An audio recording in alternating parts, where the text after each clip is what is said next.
இது என்ன கேம்னே புரியலையே! இவுங்க பாட்டுக்கு ஆடிட்டே இருக்கிறாங்க. அவன் பாட்டுக்கு உட்காந்து பார்த்துன்னே இருக்காங்க. எஃப்ஜே சுபிக்ஷா அவங்க ஏதோ ஒண்ணு கண்டுபிடிக்கிறாங்க.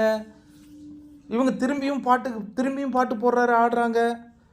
எனிவே அந்த 2 1/2 மணி நேரம்லாம் சான்ஸே கிடையாது. அவங்களுக்கு ஒரு அப்ளாஸ் பண்ணிடுவோம். பாராட்டுக்கள் தெரிவிப்போம். அரோரா டான்ஸ் ஆடினதை விட விக்ரம் அவருடைய எனர்ஜியையும் நம்ம இந்த இடத்துல கண்டிப்பாக தெரிவிச்சிருவோங்க. பெரிய விஷயந்தான். ஆனால் அந்த கேம் ஃபார்மெட்டு எனக்கு சத்தியமாக புரியல. ஏன்னா பிக் பாஸ் மாற்றி சாங் போட்டுக்கிட்டு இருக்காரு. சரி, எனக்கு தெரிலங்க. இந்த மாதிரியான மனிதர்களில் எப்படி சில பேர் அது கொண்டாடுறாங்க அப்படிங்கிறது எனக்கு தெரியல. எஃப்ஜேவை கொண்டாடுறாங்கன்னு இல்லை, அதாவது ஒரு நபரை எதிர்த்து விட்டால் அவங்களுக்கு ரொம்ப சந்தோஷமாகுதுன்னா அது எந்த மாதிரியான மனநிலை அப்படிங்கிறத பார்க்கறதுக்கு முன்னாடி இந்த வீடியோ நான் என் மனசில் இருக்கிறத பேசிடுறேன். உங்களுக்கு பிடிச்சா நீங்கள் அது ஆதரவு தருவீங்க. கிட்டத்தட்ட 10 வாரங்கள் முடியும் பொழுதே நமக்கு இவங்க வின் பண்ணுவாங்க அப்படிங்கிறத கண்டிப்பாக சீல் பண்ணுவோம். ஆனால் இந்த முறை பார்த்தீங்கன்னா ஒரு 4 போட்டியாளர்களுக்குள்ள ஒரு மிகப்பெரிய மோதல் போயிட்டுருக்கு. இது ஒரு இன்ட்ரெஸ்டிங்கான ஒரு விஷயம், பேட்டிலாக தான் நான் பார்க்குறேன். ஏன்னா வெற்றியாளர் கடைசி வாரம் வரையும் எடுத்துகிட்டு போகிறது ஒரு சூப்பர் தான். நான் பார்வதி அதுக்கு ஏன் டிசர்வ் அப்படிங்கிறத நான் சொல்கிறேங்க.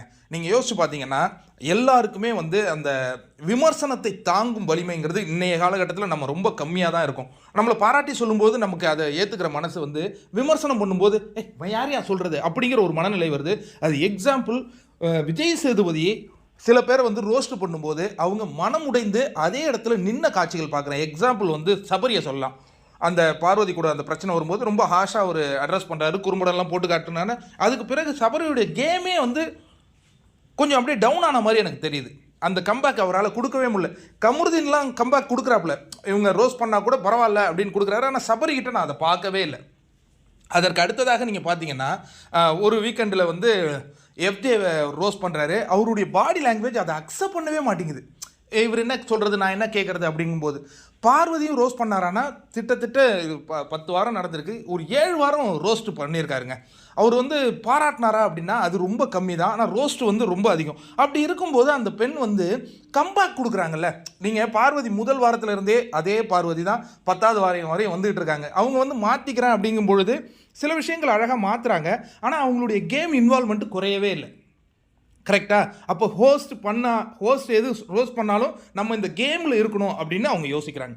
2வது அந்த டாஸ்க் தன்னால் முடிஞ்ச அந்த இன்வால்மெண்ட் காட்டுறாங்க. அது வெற்றி பெறுறாங்களா தோல்வி பெறுறாங்களாங்கிறது செகண்டரி. அந்த இன்வால்மெண்ட் சில டாஸ்க்குகளை அவங்களால விளையாட முடியாத போது காரணங்கள் சொல்லுவாங்க. அது எல்லாருமே நம்ம சொல்கிறது தான். நம்ம இது நான் செஞ்சுருந்தா அது செஞ்சுருப்போம் அப்படிங்கிறது தான். பட் இருந்தாலும் அந்த இன்வால்மெண்ட், இந்த கோர்ட் டாஸ்க்கெல்லாம் அந்த அளவு இன்வால்மெண்ட்டு, அந்த ராஜாராணி டாஸ்கில் இன்வால்மெண்ட்டு, அந்த மேனேஜர் டாஸ்கில் அசிஸ்டன்ட் மேனேஜராக இன்வால்மெண்ட்டு. ஆனால் இது எதுவுமே ப்ரைஸ் பண்ணப்படவே இல்லையே.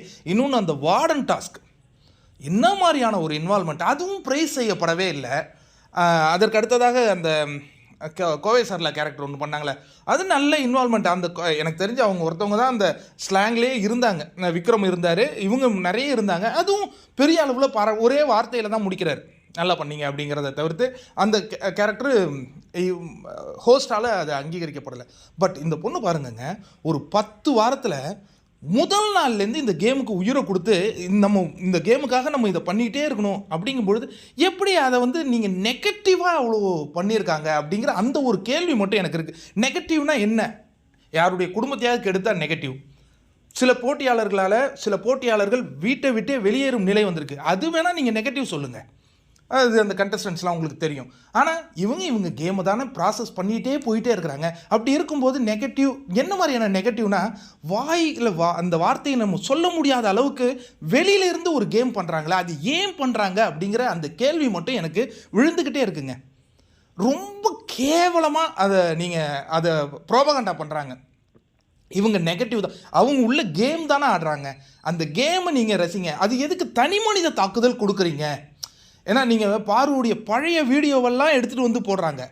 அது எந்த விதத்தில் சரி? பிக் பாஸ் கேம் பார்க்குற பிக் பாஸ் கேமில் அவங்க அந்த கேமை ஆடுறாங்களா, அந்த கேமை அணுகும் விதத்தில் நீங்கள் விமர்சனம் பண்ணணும். ஏன் விமர்சனம் தரக்குறைவான விமர்சனம் அப்படி என்ன? நீங்கள் யார் உத்தமர்கள்ங்கிற அந்த கேள்வி எனக்கு மீண்டும் மீண்டும் எழுது நண்பர்களே. நீ யார்யா? நீ விமர்சனம் பண்ணு, தப்பு கிடையாது, அது உன்னுடைய உரிமை. எதுக்கு தனி மனித தாக்குதல் எதுக்கு வைக்கிற? எப்படி இந்த ஒரு பாருனா நெகட்டிவ் அப்படிங்கிற அந்த ஸ்டாம்ப் எப்படி குத்தப்பட்டுச்சு? அந்த கேம் இன்வால்மெண்ட் அவங்களுக்கு இல்லையா? அதை விட முக்கியமாக எல்லோரிடமும் அவங்க சரிசமமாக பழகுறாங்க, ஒரு இடத்த வைபாக வைக்கிறாங்க, அவங்களால முடியுது. தனக்கு அது நீங்கள் எக்ஸாம்பிள் நான் ஒரு விஷயம் சொல்கிறேன். அந்த வார்டன் டாஸ்கில் வந்து அந்த லெட்டர் புகார் வரும்பொழுது அந்த பொண்ணு போட்டு ஒட்டுமொத்த குடும்பமும் உடச்சி எடுக்குதுங்க.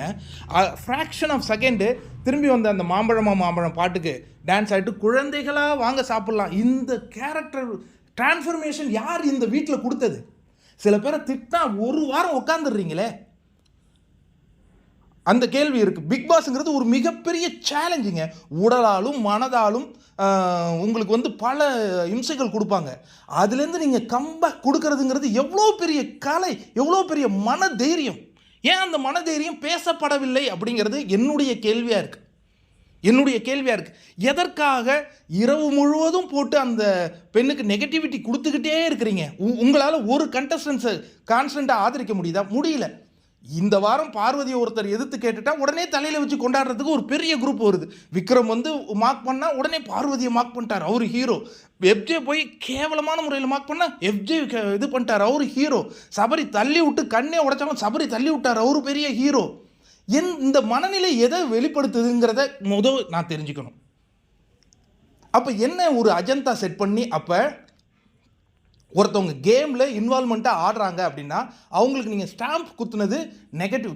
குத்துனது மட்டும் இல்லைங்க, அது எல்லாரையும் நம்ப வைக்கிற மாதிரி பயங்கரமான முறையில் ஸ்ப்ரெட் பண்ணுறாங்களே, அது என்ன ஒரு நிலை அப்படின்னு இது ஒரு விதத்தில் பார்த்தாலும் இன்னும் ஒரு நிலை. பார்வதி வந்து திட்டத்தட்ட 4 வாரத்திலே வெளியேறிடுவாங்க நிறைய பேர் நினச்சாங்க. ஆனால் அந்த பொண்ணு ஒவ்வொரு வாரமும் வர வர வர இவங்களால வயிற்றெரியுதுங்க. ரெட் கார்டு கொடுக்கணும்னு உட்காந்துட்டானுங்க. வாட்டர்மெலனை எப்படி போட்டு ஒரு அஜந்தா பண்ணி வெளியில் எடுக்க வச்சாங்களோ அதே மாதிரி பார்வதியை எடுத்துடணும். யார் ஜெயித்தாலும் பார்வதி ஜெயிக்கக்கூடாதுன்னு ஒரு 5-6 ஃபேண்டம்ஸுங்கிற பேரில் உருவாகிக்கிட்டு அவ்வளோ இந்த ஒரு வார்த்தை சொல்கிறானுங்க. அது உங்கள் வீட்டு தங்கச்சிக்கு அந்த வார்த்தையை சொல்லுவியாடா? உங்கள் வீட்டில் இருக்கிற ஒரு பெண்ணுக்கு சொல்வியாடா அந்த வார்த்தையை? உனக்கு எந்த உரிமைடா கொடுக்குறது? யார் அந்த உரிமையை கொடுத்தாங்க? இப்போ நான் கூட இவ்வளோ வீடியோ பேசுகிறேன், யாரையாவது அந்த தரக்குறைவான வார்த்தைகளை நம்ம பேசுகிறோமா? இப்போ அரோராவை கூட பலூன் அக்கான்னு சொல்லலாம், ஏன்னா அவங்க அந்த பலூன் அக்காவில் தான் பிராண்டாகி வந்தாங்க. திவாகரை வாட்டர்மெலன் சொல்லலாம், ஏன்னா அதில் தான் பிராண்டாகி வந்தாங்க. நீங்கள் எதுக்கு பார்வதிக்கு அந்த ஒரு நேமை வந்து சூட்டி நீங்கள் அதில் புலா இதை அடைகிறீங்க? அப்படி என்ன ஒரு எவ்வளவு வெஞ்சன்ஸு! ஒரு பெண்ணை பற்றி அவ்வளோ தரக்குறைவாக பேசுதுங்க. அதுவும் சில விஷயங்கள் நம்ம சொல்ல முடியாத, அது பெண்களுக்கே உரிய அந்த நிலை, அதை கூட கேலி கிண்டல். அப்படி என்னடா உங்களுக்கு ஒருத்தவங்க ஜெயிக்கக்கூடாதுங்கிற வெறி?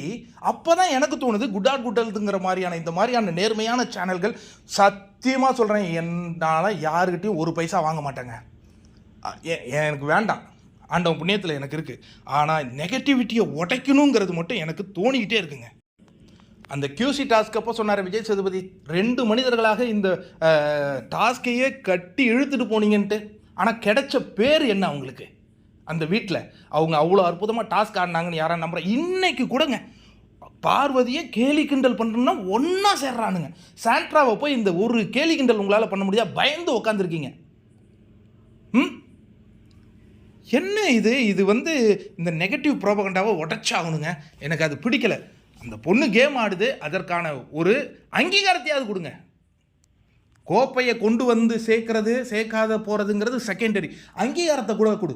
எதுக்கு அவ்வளோ நெகட்டிவிட்டி பரப்புற? ஒரு கேமுக்காக 77 நாள் மாடு மாதிரி உழைச்ச இந்த பொண்ணை நீ வந்து இவ்வளோ தவறான அடைமொழி போட்டு பேசுவியா? யார் அந்த உரிமையை கொடுத்தது அப்படிங்கிற முழக்கத்தை நான் கண்டிப்பாக வைக்கிறேன்.